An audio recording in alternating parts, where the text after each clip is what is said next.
As the heat wave continues, it is important to check on elderly family members and neighbors.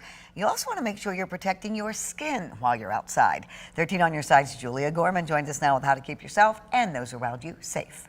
Julia, doctors say we can all be impacted by extreme heat like we've been seeing and will continue to see in a couple of different ways. Certain groups, though, may struggle more than others.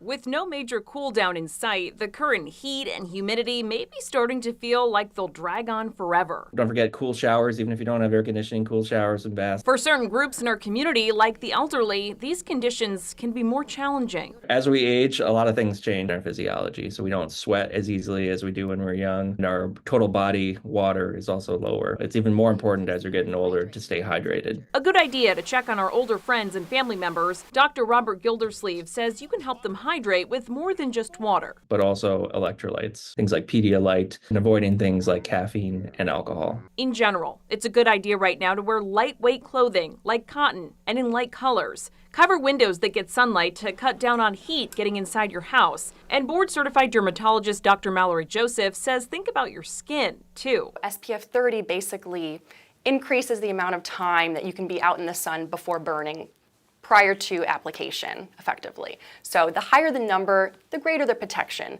But when you go between SPF 30 to SPF 50, it's maybe a couple % difference in terms of the sun blocking. So generally, we recommend SPF 30 and above is a good benchmark. High UV index values of 10 and 11, seen Monday in West Michigan, can hurt your skin quick. The higher the value, the higher the risk. UV typically peaks between 10 in the morning and 4 in the afternoon. A UV index of 3 and above is when you really want to start wearing sunscreen, but dermatologists say any UV exposure has risk of skin damage.